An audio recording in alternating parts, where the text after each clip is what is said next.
नित्या foundation academy. नित्या foundation academy में आप लोग का स्वागत है। आज हम लोग एनसीईआरटी क्लास 10th की केमिस्ट्री की first chapter chemical reaction and equation को पढ़ने जा रहे हैं। इसमें जो पहला टॉपिक है जिसे हम लोग को स्टडी करनी है that is chemical reaction. What is chemical reaction? Chemical reaction किसे कहते हैं? Chemical reaction when two or more substance react together to form product is called chemical reaction। जब दो या दो से अधिक सब्सटेंस, दो या दो से अधिक तत्व जब आपस में रिएक्ट करते हैं, आपस में अभिक्रिया करते हैं और एक प्रोडक्ट का निर्माण करते हैं तो उसे हम केमिकल रिएक्शन कहते हैं।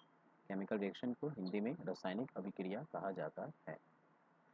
जैसे हम लोग एग्जाम्पल में देखेंगे, कार्बन प्लस ऑक्सीजन आपस में रिएक्ट किए और इसे रिएक्टेंट कहेंगे। कार्बन ऑक्सीजन आपस में एक दूसरे के लिए क्या है? रिएक्टेंट्स हैं। ये रिएक्ट जब आपस में करेंगे they form a product that is called carbon dioxide. यहाँ पर इस एरो का बहुत ही खास मतलब है। ये एरो इस रिएक्शन को बताता है कि आपस में रिएक्ट करके एक प्रोडक्ट का फॉर्मेशन कर रहे हैं। नेक्स्ट हम लोग जानते हैं केमिकल इक्वेशन किसे कहते हैं। केमिकल इक्वेशन किसे कहते हैं? A chemical equation consists of reactant and product where number of atoms in reactant side is always equal to number of atoms in product side। chemical equation reactant and product से मिलकर बनता है जिसमें जितने atoms reactant side में होते हैं उतने ही atoms प्रोडक्ट साइड में होने चाहिए। ये बराबर होते हैं। अगर ये बराबर होंगे तो उसे हम बैलेंस्ड केमिकल इक्वेशन कहेंगे और अगर ये बराबर नहीं है तो हम इसे अनबैलेंस्ड केमिकल इक्वेशन कहेंगे। इस बात को समझने के लिए हम एक एग्जांपल लेते हैं जिसमें हम जानेंगे कि क्या ये रिएक्शन आपस में बैलेंस है कि नहीं। जैसे आप यहाँ देख सकते हैं कार्बन प्लस ऑक्सीजन बराबर CO2। ये एक बैलेंस्ड केमिकल इक्वेशन है। जैसे कि यहाँ पे जो कार्बन का जो नंबर ऑफ एटम्स है ये 1 है, यहाँ पे भी कार्बन का नंबर ऑफ एटम्स 1 है। ऑक्सीजन जिसका नंबर ऑफ एटम यहाँ 2 है, यहाँ पे ऑक्सीजन का नंबर ऑफ एटम्स 2।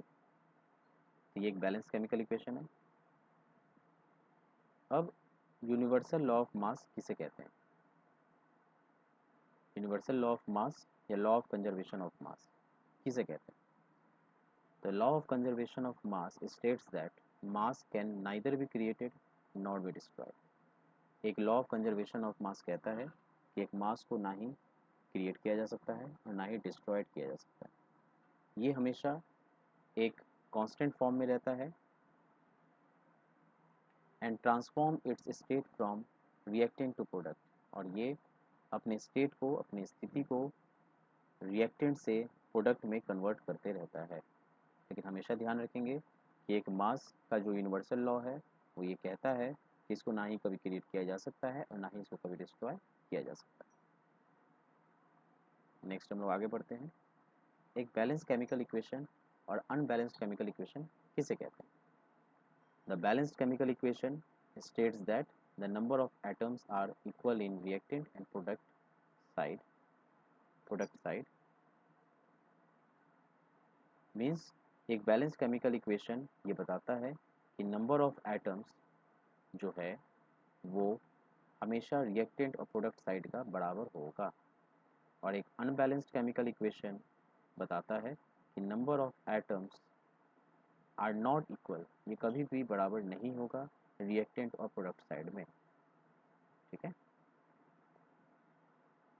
तो आज के लिए हम लोग इतना ही देखेंगे। नेक्स्ट क्लास हमारी केमिकल चेंजेस पे होगी। What are chemical changes and what are physical changes, और हम लोग ये भी जानेंगे कि हमारी एनसीईआरटी के साथ जो टॉपिक का डिस्कशन है वो कैसे किया हुआ है। Thank you.